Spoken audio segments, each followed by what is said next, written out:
Hi hello, എല്ലാ കൂട്ടുകാർക്കും സിനീസ് learning ജേണിയിലേക്ക് സ്വാഗതം. വെൽക്കം ടു സിനീസ് ലേണിംഗ് ജേണി. അപ്പൊ നമ്മള് SSLC ഫിസിക്സ് 2025-26 ലെൻസസ് എന്ന ചാപ്റ്റർ ആണ് നോക്കിക്കൊണ്ടിരിക്കുന്നത്. ലെൻസ് സമവാക്യം അഥവാ ലെൻസ് ഇക്വേഷൻ വരെയാണ് എത്തി നിൽക്കുന്നത്. ഇനി നമുക്ക് മാഗ്നിഫിക്കേഷൻ അഥവാ ആവർത്തനം എന്താണെന്ന് നോക്കാം. എന്താണ് magnification? Magnification is the ratio of the height of the image to the height of the object. അതായത് പ്രതിബിംബത്തിന്റെ ഉയരവും വസ്തുവിന്റെ ഉയരവും തമ്മിലുള്ള അനുപാത സംഖ്യയാണ് എന്തെന്ന് പറയുന്നത്? ആവർത്തനം എന്ന് പറയുന്നത്. ഇതിന് യൂണിറ്റ് ഇല്ല, നോ യൂണിറ്റ് ആണ്. ഇതിന്റെ വാല്യൂ എന്ന് പറയുന്നത് m is equal to hi എന്ന് പറയുമ്പോൾ height of the image by height of the object. അതല്ലെങ്കിൽ v ബൈ u എന്ന് എടുക്കാം. v എന്താണ്? പ്രതിബിംബത്തിലേക്കുള്ള ദൂരം. u എന്ന് പറയുന്നത് എന്താണ്? വസ്തുവിലേക്കുള്ള ഒബ്ജക്റ്റിലേക്കുള്ള ദൂരമാണ് u എന്ന് പറയുന്നത്, അല്ലെ? ഇവിടെ നോക്കേ, നമുക്കൊരു കണക്ക് ചെയ്ത് നോക്കാം. അതായത് ഇവിടെ ഒരു വസ്തു ഇരിപ്പുണ്ട്. u എന്ന് പറയുന്നത് 90 സെന്റിമീറ്റർ തന്നിട്ടുണ്ട്, v എന്ന് പറയുന്നത് 30 സെന്റിമീറ്റർ എന്ന്. ഇതിപ്പോ ഞാൻ ജസ്റ്റ് ഒന്ന് നിങ്ങൾക്ക് അയക്കാൻ വേണ്ടി പറഞ്ഞേ. ഇതിപ്പം നിങ്ങൾക്ക് തരുന്ന ചിലപ്പോ ഒരു കോൺവെക്സ് ഇത്ര ദൂരെ 90 സെന്റിമീറ്റർ ദൂരെ ഒരു ഒബ്ജക്റ്റ് വെച്ചിരിക്കുന്നു. അങ്ങനെയാണെങ്കിൽ അല്ലെങ്കിൽ അതിന്റെ പ്രതിബിംബം 30 സെന്റിമീറ്റർ അകലേക്ക് കിട്ടുമെന്നും, അങ്ങനെയാണെങ്കിൽ അതിന്റെ ഫോക്കൽ ലെങ്ത് കണ്ടുപിടിക്കുക, മാഗ്നിഫിക്കേഷൻ കണ്ടുപിടിക്കുക, അതിന്റെ നേച്ചർ എന്താണ്, അതിന്റെ സ്വഭാവം പറയാൻ നിങ്ങൾക്ക് ക്വസ്റ്റ്യൻ ചോദിക്കാം. അപ്പൊ നമ്മൾ എന്താ വേണ്ടത്? ഇതുപോലൊരു ജസ്റ്റ് ഒരു റെപ്രസെന്റ് ചെയ്യുന്ന ഒരു ഫിഗർ വരച്ചു കൊടുക്കാം. ഓക്കെ, അപ്പൊ നമുക്ക് അതിന്റെ ആൻസറിലേക്ക് എത്താൻ പറ്റും. അപ്പൊ നോക്കേ, ഇവിടെ u എന്ന് പറയുന്നത് 90 സെന്റിമീറ്റർ എന്ന് തന്നിട്ടുണ്ട്, v എന്ന് പറയുന്നത് 30 സെന്റിമീറ്റർ ആണ് തന്നിട്ടുണ്ട്. അപ്പോ ഒബ്ജക്റ്റ് ഇരിക്കുന്ന വശം നെഗറ്റീവ് ആണെന്ന് ഞാൻ പറഞ്ഞിട്ടുണ്ടല്ലേ. സൈൻ കാർട്ടീഷ്യൻ സൈൻ കൺവെൻഷൻ വെച്ചിട്ട് ഒബ്ജക്റ്റ് ഇരിക്കുന്ന വശം നെഗറ്റീവും മറുവശം പോസിറ്റീവും ആണ്, അല്ലെ? അപ്പൊ ഇതിന്റെ സൈൻ എങ്ങനെ എടുക്കും? -90 സെന്റിമീറ്ററും +30 സെന്റിമീറ്ററും. ഓക്കെ അല്ലേ? അങ്ങനെയാണ് ഇത് രണ്ട് തന്നിട്ടുണ്ട്. ഫസ്റ്റ് ക്വസ്റ്റ്യൻ ഒക്കെ find the focal length. Focal length എങ്ങനെ കണ്ടുപിടിക്കാം? F is equal to UV by U minus V, അല്ലേ? ഇതിലേക്ക് ഈ വാല്യൂസ് സബ്സ്റ്റിറ്റ്യൂട്ട് ചെയ്ത് കൊടുക്കാം. അപ്പോ U എന്ന് പറയുന്നത് എന്താണ്? 90 അല്ലെ? -90 + 30. -90 into 30 by -90 minus +30, അല്ലേ? ഇത് സിംപ്ലിഫൈ ചെയ്തൊക്കെ നിങ്ങൾക്ക് അറിയാവുന്ന കാര്യമാണ്. അറിയാത്തവരത് മാത്സിന്റെ ബേസ് ആണ് കേട്ടോ, നല്ലതുപോലെ പഠിച്ചു വെക്കാം. ഓക്കെ, അപ്പൊ -90 into 30 എത്ര കിട്ടും? -2700 by -90 +30 മൈനസ്. ഇവിടെ നോക്കി, മൈനസ് ഇൻറ്റു പ്ലസ് എന്താവും? മൈനസ് ആവും. അപ്പൊ -90 - 30 എന്ന് വരും. Equal to 2700. സൈൻ ഇടാൻ പറയരുത്. -2700 ബൈ മൈനസ് ഒരേ സൈൻ വരുമ്പോ ഇന്റിജേഴ്സ് അനുസരിച്ച് ഒരേ സൈൻ വന്നാൽ കൂട്ടിയിട്ട് അതേ സൈൻ കൊടുക്കണം, അല്ലെ? അപ്പൊ 90 30 എത്ര കിട്ടും? 120 -120, അല്ലെ? ഇനി 0 പോയി, അല്ലെ? ഈ മൈനസും പോയി. ബാക്കി എത്ര? 270 by 12. അപ്പൊ എത്ര കിട്ടും? +22.5 എന്ന് കിട്ടും ആൻസർ. ഇതാണ് എന്തെന്ന് പറയുന്നത്? ഫോക്കൽ ലെങ്ത് എന്ന് പറയുന്നത്. മനസ്സിലായോ? അടുത്ത ക്വസ്റ്റ്യൻ എന്താണ്? ഫൈൻഡ് മാഗ്നിഫിക്കേഷൻ, അതായത് ആവർത്തനം കണ്ടെത്തുക. എങ്ങനെ കണ്ടുപിടിക്കാം? m is equal to hi by ho അഥവാ v by u, അല്ലെ? ഇവിടെ നമുക്ക് ഹൈറ്റ് ഓഫ് ദി ഇമേജ് ഒന്നും തന്നിട്ടില്ല, അതുകൊണ്ട് നമുക്ക് എന്തെടുക്കാം? ഈ ഇക്വേഷൻ എടുക്കാം. v by u എന്ന് പറയുന്ന equation is equal to v എന്ന് പറയുന്നത് +30 by -90, അല്ലെ? അപ്പൊ ഈ 0 ക്യാൻസൽ ആയപ്പോ 3, ഇവിടെ 3, അല്ലെ? is equal to പ്ലസും മൈനസും, അല്ലെ? അപ്പൊ -1 by 3 എന്ന് കിട്ടും. അപ്പൊ മാഗ്നിഫിക്കേഷൻ എത്ര? ആവർത്തനം എത്രയെന്ന് കിട്ടി? -1 by 3 എന്ന് കിട്ടി, അല്ലെ? അടുത്ത ക്വസ്റ്റ്യൻ നോക്കിയേ. Comment on nature of the image. അതായത് ഇമേജിന്റെ സ്വഭാവത്തെ കുറിച്ച് എഴുതാനാണ് പറയുന്നത്. അപ്പൊ എന്താണ് ഇമേജ് എന്ന് പറയുന്നത്? ഇവിടെ നോക്കിക്കേ, നമുക്ക് ഫോക്കൽ ലെങ്ത് കിട്ടിയത് +22.5 ആണ്, അല്ലെ? അപ്പൊ ഫോക്കൽ ലെങ്ത് നമുക്ക് പോസിറ്റീവ് കിട്ടിയത് കൊണ്ട് നമുക്ക് അറിയാം, അല്ലെ? മറുവശത്തായിരിക്കും എന്ത്? ഒബ്ജക്റ്റ്. മറുവശത്തായിരിക്കും ഫോക്കസ് ഉണ്ടായിരിക്കുക, അല്ലെ? അങ്ങനെയാണെങ്കിൽ ലെൻസ് കോൺവെക്സ് ആണെന്നും ഫോക്കസ് ദൂരം പോസിറ്റീവ് ആയതുകൊണ്ട് റിയൽ ആയിരിക്കുമെന്നും, ഇമേജ് റിയൽ ആണെന്നും, റിയൽ ആയാൽ അത് ഇൻവേർട്ടഡ് ആണ്, അല്ലെ? ഇമേജ് പ്രതിബിംബം യഥാർത്ഥമാണെന്നും തലകീഴായതുമാണെന്നും നമുക്ക് പറയാം. ലെൻസ് കോൺവെക്സ് ലെൻസ് ആണെന്നും മനസ്സിലാക്കാം അല്ലെ. ഇനി കാർട്ടീഷ്യൻ സൈൻ കൺവെൻഷൻ അനുസരിച്ച്, കാർട്ടീഷ്യൻ ചിഹ്ന രീതി അനുസരിച്ച് ഈ എമ്മിന്റെ ചിഹ്നം, അതായത് മാഗ്നിഫിക്കേഷൻ പോസിറ്റീവ് ആണെങ്കിൽ അത് ഇമേജ് വിർച്വൽ ആയിരിക്കും. പ്രതിബിംബം എന്ന് പറയുന്നത് മിഥ്യ ആയിരിക്കും. അങ്ങനെയാണെങ്കിൽ അത് ഇറക്റ്റ് നിവർന്നതായിരിക്കും അല്ലെ. അടുത്തതെന്ന് പറയുന്നത് മാഗ്നിഫിക്കേഷൻ നെഗറ്റീവ് ആണെങ്കിൽ അല്ലെ, നെഗറ്റീവ് ആണെങ്കിൽ ഇമേജ് എങ്ങനെയായിരിക്കും? റിയൽ ആയിരിക്കും, അതായത് യഥാർത്ഥമായിരിക്കും. റിയൽ ആണെങ്കിൽ അതെങ്ങനെയായിരിക്കും? നമുക്കറിയാം, ഇൻവേർട്ടഡ് ആയിരിക്കും, തലകീഴായതായിരിക്കും അല്ലെ. അതുപോലെ തന്നെ മോഡ് ഓഫ് മാഗ്നിഫിക്കേഷൻ സിമ്പിൾ ആണ്. മോഡ് എന്ന് പറഞ്ഞത് ഇതുപോലെ ഇങ്ങനെ മോഡ് ഓഫ് മാഗ്നിഫിക്കേഷൻ എന്ന് പറയുമ്പോൾ എമ്പിന് ഇങ്ങനെ രണ്ട് വരയിട്ട് ഇതിനകത്ത് എഴുതുന്നത്. ഇതെന്ന് പറയുന്നത് ഇപ്പൊ ഇവിടെ -2 ആണെങ്കിലും അതെന്ന് പറയുന്നത് പോസിറ്റീവ് ആയിരിക്കും. മോഡ് എടുക്കുമ്പോൾ ഇപ്പൊ -2ന്റെ മോഡ് എടുക്കുമ്പോൾ അത് +2 ആയിട്ട് മാറും. +2 ആയിരുന്നെങ്കിലും എന്തായിരിക്കും? +2 ആയിരിക്കും. അതായത് എപ്പോഴും മോഡ് എടുക്കുമ്പോൾ എപ്പോഴും ആൻസർ പോസിറ്റീവ് തന്നെയായിരിക്കും എന്നുള്ളതാണ്. ഓക്കെ. അപ്പൊ മാഗ്നിഫിക്കേഷന്റെ മോഡ് 1നേക്കാൾ വലുതാണെങ്കിൽ ഇമേജ് എങ്ങനെയായിരിക്കും? വലിയ മാഗ്നിഫൈഡ് ആയിട്ടുള്ള ഇമേജ് ആയിരിക്കും. HI > HO, അതായത് വസ്തു എങ്ങനെയായിരിക്കും? ചെറുതും ഇമേജ് വലുതുമായിരിക്കും. അതുപോലെ തന്നെ മോഡ് ഓഫ് മാഗ്നിഫിക്കേഷൻ 1നേക്കാൾ കുറവ് <1 ആണെങ്കിൽ ഡിമിനിഷ്ഡ് ആയിരിക്കും, അതായത് ഇമേജ് ചെറുതായിരിക്കും. അതായത് HI < HO, അതായത് ഒബ്ജക്റ്റ് വലുതും കിട്ടുന്ന പ്രതിബിംബം ചെറുതുമായിരിക്കും. Mode of magnification is equal to 1. Mode of magnification is equal to 1, അതായത് 1ന് തുല്യമാണെങ്കിൽ സെയിം സൈസ് ആയിരിക്കും. അതായത് HI = HO, അതായത് ഒബ്ജക്റ്റിന്റെ സെയിം സൈസ് തന്നെയായിരിക്കും കിട്ടുന്ന ഇമേജിന്റെ സൈസ്. മനസ്സിലായോ? ഇത് മനസ്സിലാക്കി വെച്ചിട്ട് നമുക്ക് സൈൻ വെച്ചിട്ട് ഇമേജ് എങ്ങനെയാണെന്നും ഒക്കെ നമുക്ക് അത് എന്ത് തരം ഇമേജ് ആണെന്നും ഒക്കെ നമുക്ക് പറയാൻ പറ്റും. ഇവിടെ നോക്കി നമുക്ക് എന്തായാലും ഈ തന്നിരിക്കുന്ന വാല്യൂ വെച്ചിട്ട് മാഗ്നിഫിക്കേഷൻ ഒന്ന് കണ്ടുപിടിച്ച് നോക്കാം.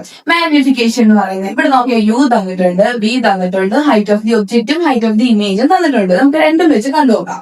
അതായത് മാഗ്നിഫിക്കേഷൻ എന്ന് പറയുന്നത് എന്താണ്? HI/HO അല്ലെങ്കിൽ V/U എന്നായിരിക്കും അല്ലെ. അങ്ങനെയാണെങ്കിൽ ഇത് നോക്കിയേ, height of the image by ഇവിടെ ഹൈറ്റ് വന്നിട്ടുണ്ട്. അപ്പൊ നമുക്ക് അതിട്ട് ചെയ്ത് നോക്കാം അല്ലെ. ഹൈറ്റ് ഓഫ് ദി ഇമേജ് എന്ന് പറയുന്നത് -0.6 ആണ്. അപ്പൊ -0.6 ബൈ +1.8 അല്ലെ. ഇത് ക്യാൻസൽ ആയി പോകുമ്പോ എന്താ കിട്ടും? 1/3 എന്ന് കിട്ടും. ഇവിടെ നെഗറ്റീവ് ആൻസർ അല്ലെ. ഇനി നമുക്ക് ഈ V/Uവിനകത്തിട്ട് നോക്കിയാലോ. നോക്കിയേ, V/U +30 ബൈ -90 അല്ലെ. അപ്പോഴും എന്ത് തന്നെ കിട്ടും? -1/3. അപ്പൊ മാഗ്നിഫിക്കേഷൻ എത്രയാണ്? -1/3. നമുക്ക് ഇതിലിട്ട് ചെയ്യാം, ഇതിലിട്ട് നമുക്ക് തന്നിരിക്കുന്ന വാല്യൂ അനുസരിച്ച് നിങ്ങൾക്ക് HI HO തന്നിട്ടുണ്ടെങ്കിൽ അതിലിട്ട് കാണാം. അതല്ലാന്നുണ്ടെങ്കിൽ V/U എന്ന് പറയുന്ന ഇക്വേഷനും മറക്കരുത് കേട്ടോ. ഇക്വേഷൻസ് ഒക്കെ നല്ല കറക്റ്റ് ആയിട്ട് പഠിച്ചു വെച്ചിരിക്കണം കേട്ടോ. എന്നെങ്കിൽ നമുക്ക് അതിനനുസരിച്ച് ക്വസ്റ്റ്യൻ കാണുമ്പോൾ നമുക്ക് ആൻസർ ചെയ്യാൻ പറ്റത്തുള്ളൂ. പ്രോബ്ലംസ് നിങ്ങൾ ചെയ്ത് പഠിക്കണം. ഇത് വെച്ചിട്ടുള്ള പ്രോബ്ലംസ് മാക്സിമം ചെയ്ത് പഠിക്കുക കേട്ടോ. ഇവിടെ നോക്കിയേ, ഇവിടെ ഞാൻ ജസ്റ്റ് റഫ് ആയിട്ട് ഒരു പിക്ചർ വരച്ചിരിക്കുക. ഇതിന്റെ മാഗ്നിഫിക്കേഷൻ നമുക്കൊന്ന് കണ്ടുപിടിച്ച് നോക്കാം. അതായത് ഇവിടെ നോക്കിയുടെ ഒബ്ജക്റ്റ് ഇരിക്കുന്നു. ഒബ്ജക്റ്റ് പാരലായിട്ട് വരുമ്പോൾ ഇങ്ങോട്ടേക്ക് ഫോക്കസിലൂടെ കടന്നു പോകും. ഒബ്ജക്ട് സെന്ററിലൂടെ വരുമ്പോൾ അത് നേരെ കടന്നു പോകും. ഇവിടെ U എന്ന് പറയുന്നത് 12 സെന്റിമീറ്റർ എന്നും F എന്ന് പറയുന്നത് 6 സെന്റിമീറ്റർ എന്നും തന്നിട്ടുണ്ടായിരുന്നത് നമുക്ക് എടുത്തെഴുതാം. U = 12 സെന്റിമീറ്റർ, ഫോക്കൽ ലെങ്ത് എന്ന് പറയുന്നത് 6 സെന്റിമീറ്റർ. ഓക്കെ അല്ലേ. ഇവിടെ നോക്കിയേ, U എന്ന് പറയുന്നതിന് എന്ത് സൈൻ കൊടുക്കുന്നു? ഒബ്ജക്റ്റ് ഇരിക്കുന്നത് എവിടെയാണോ സെയിം സൈഡ് എന്തായിരിക്കും? നെഗറ്റീവും മറ്റേ സൈഡ് പോസിറ്റീവും ആയിരിക്കും അല്ലെ. അപ്പൊ ഇവിടെ 12 എന്ന് പറയുന്നത് നെഗറ്റീവും, ഫോക്കൽ ലെങ്ത് തന്നിട്ടുണ്ട് 6 സെന്റിമീറ്റർ, മറുവശത്തായതുകൊണ്ട് +6 സെന്റിമീറ്റർ. ഓക്കെ. അങ്ങനെയാണെങ്കിൽ നമുക്ക് മാഗ്നിഫിക്കേഷൻ കണ്ടുപിടിക്കണം. മാഗ്നിഫിക്കേഷൻ കണ്ടുപിടിക്കാനുള്ള ഇക്വേഷൻ എന്താണ്? ഒന്നുകിൽ HI/HO, ഇവിടെ ഹൈറ്റ് തന്നിട്ടില്ല, അപ്പൊ നമുക്ക് V/U എന്ന ഇക്വേഷൻ എടുക്കാം. ഇവിടെ U ഉണ്ടോ? അല്ല, ഇവിടെ V തന്നിട്ടുണ്ടോ? ഇല്ല. അപ്പൊ നമ്മള് V കണ്ടുപിടിക്കണം. V = UF/U + F. ഇക്വേഷൻസ് നിങ്ങൾ കമ്പൽസറി ആയിട്ട് കാണാൻ പഠിച്ചു വെച്ചേക്കാം കേട്ടോ. അപ്പൊ ഇവിടെ നോക്കി, U എന്ന് പറയുന്ന -12 × F6 അല്ലെ, +6 ബൈ U + F -12 + 6. അപ്പൊ എത്ര കിട്ടും? -12 × 6 എത്ര കിട്ടും? -72/6 അല്ലെ, -6 അല്ലേ.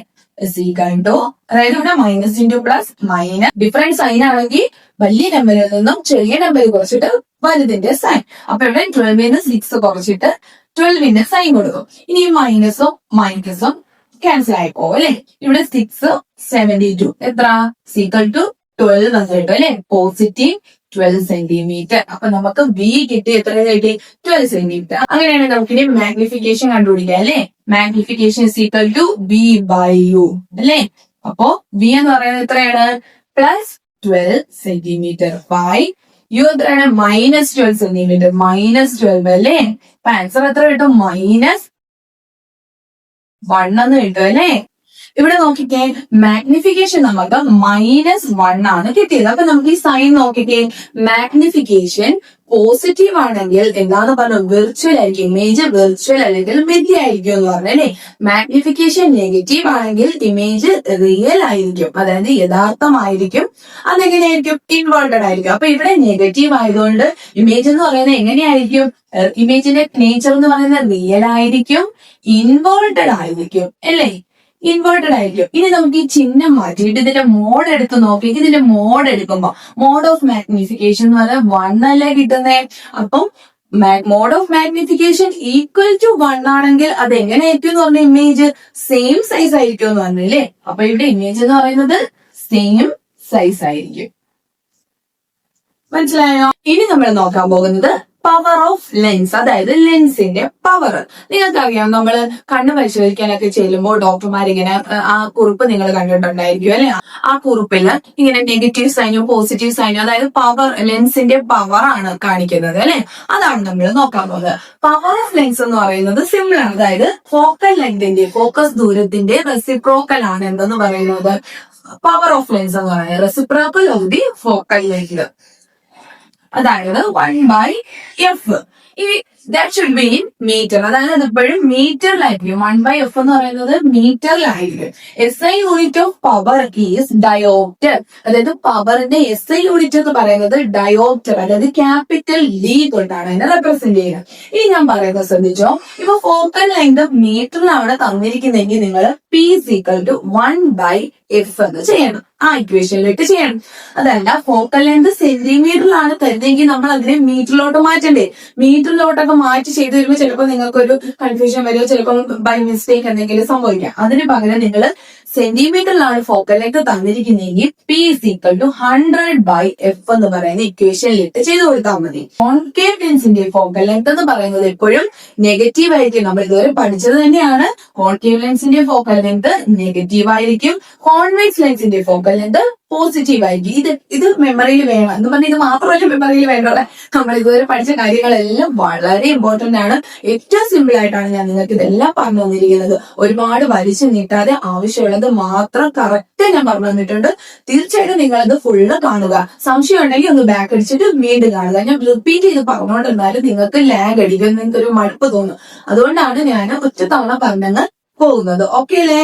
കുറച്ചും കൂടെ മനസ്സിലാവാനായിട്ട് നമുക്ക് ഈ ക്വസ്റ്റ്യൻ ചെയ്ത് നോക്കാം. ഞാൻ ക്വസ്റ്റ്യൻ ഇതിപ്പിടിച്ച് എഴുതിയിട്ടില്ല. അതായത് ഒരു കോൺകേവ് ലെൻസിന്റെ ഫോക്കൽ ലെങ്ത് എന്ന് പറയുന്നത് 25 സെന്റിമീറ്റർ ആണ്. അങ്ങനെയാണെങ്കിൽ അതിന്റെ പവർ കണ്ടുപിടിക്കാനാണ് പറയുന്നത്. അപ്പൊ ഫസ്റ്റ് നമ്മൾ ഇവിടെ ഏത് ലെൻസ് ആണ് നോക്കണം? കോൺകേവ് ലെൻസ് ആണ്. അപ്പൊ കോൺകേവ് ലെൻസിന്റെ ഫോക്കൽ ലെങ്ത് എന്ന് പറയുന്നത് എപ്പോഴും എന്തായിരിക്കും എന്ന് പറഞ്ഞു? നെഗറ്റീവ് ആയിരിക്കും എന്ന് പറഞ്ഞു അല്ലേ. അപ്പൊ നമ്മൾ ഇതിന് എന്ത് സൈൻ കൊടുക്കും? -25 എന്ന് കൊടുക്കണം. ഇവിടെ ഫോക്കൽ ലെങ്ത് എന്ന് പറയുന്നത് സെന്റിമീറ്ററിലാണ് തന്നിരിക്കുന്നത് അല്ലെ. സെന്റിമീറ്ററിലായിരിക്കുമ്പോ എന്താ ഞാൻ പറഞ്ഞു, മീറ്റർ ആണോ സെന്റിമീറ്റർ ആണോ എന്ന് നോക്കണമെന്ന്. മീറ്റർ ആണെങ്കിൽ 1/f എന്ന ഇക്വേഷനും സെന്റിമീറ്റർ ആണെങ്കിൽ 100/f എന്ന ഇക്വേഷനും എഴുതാൻ പറഞ്ഞു. ഇവിടെ സെന്റിമീറ്ററിലാണ് തന്നിരിക്കുന്നത്. അപ്പൊ നമുക്ക് ഈ ഇക്വേഷനിൽ ഇട്ട് കൊടുക്കാം. അപ്പൊ 100/-25 അല്ലേ. ആൻസർ എത്ര കിട്ടും? -4D ഡയോപ്റ്റർ അല്ലേ. -4D ആണ് എന്തെന്ന് പറയുന്നത്? പവർ എന്ന് പറയുന്നത്. ആൻസർ സിമ്പിൾ ആയിട്ട് കിട്ടിയില്ലേ? നിങ്ങൾ ഈ 1/f ഉണ്ടെങ്കിൽ അത് നമ്മൾ ഇതിനെ 0.25 എന്നൊക്കെ മീറ്ററിലോട്ട് മാറ്റണം. മീറ്ററിലോട്ട് മാറ്റി അത് ചെയ്യുമ്പോൾ നിങ്ങൾക്ക് ഒരു കൺഫ്യൂഷൻ ആവും, ചിലപ്പോൾ തെറ്റി പോവാൻ സാധ്യതയുണ്ട്. അതിനേക്കാളും നിങ്ങൾ ഈ ഇക്വേഷനിലാണ് ഇട്ട് കൊടുത്താൽ നിങ്ങൾക്ക് വളരെ എളുപ്പത്തിൽ ആൻസർ കിട്ടും. അപ്പൊ നമുക്ക് ഇന്നത്തെ ക്ലാസ് ഇവിടെ വൈൻഡ് അപ്പ് ചെയ്യാം. ഇനി നമുക്ക് നോക്കാനുള്ളത് കോമ്പൗണ്ട് മൈക്രോസ്കോപ്പും റിഫ്രാക്റ്റിംഗ് ടെലിസ്കോപ്പും ആണ്. പിന്നെ കുറച്ച് ക്വസ്റ്റ്യൻസ് ഒക്കെ നമുക്ക് ചെയ്യാം. ഷോർട്സ് ആയിട്ട് ഞാൻ കുറച്ച് ക്വസ്റ്റ്യൻസ് ഒക്കെ ഇടുന്നതായിരിക്കും. Must watch. ഓക്കെ, നിങ്ങൾ തീർച്ചയായിട്ടും കാണാതെ പോകരുത്. ഇമ്പോർട്ടന്റ് ആയിട്ടുള്ള ക്വസ്റ്റ്യൻസ്, അഡീഷണൽ ക്വസ്റ്റ്യൻസ് ഒക്കെ ഞാൻ തരുന്നുണ്ട് കേട്ടോ. കാണാതെ പോകാതിരിക്കാൻ മാക്സിമം ശ്രമിക്കുക. ഓക്കെ അല്ലേ? അപ്പൊ നിങ്ങൾക്ക് എന്റെ ചാനൽ ഞാൻ പഠിപ്പിക്കുന്നത് ഇഷ്ടപ്പെടുന്നുണ്ടെങ്കിൽ തീർച്ചയായും ലൈക്ക് ചെയ്യാനും ഷെയർ ചെയ്യാനും സബ്സ്ക്രൈബ് ചെയ്യാനും മറക്കരുത്. Bye bye.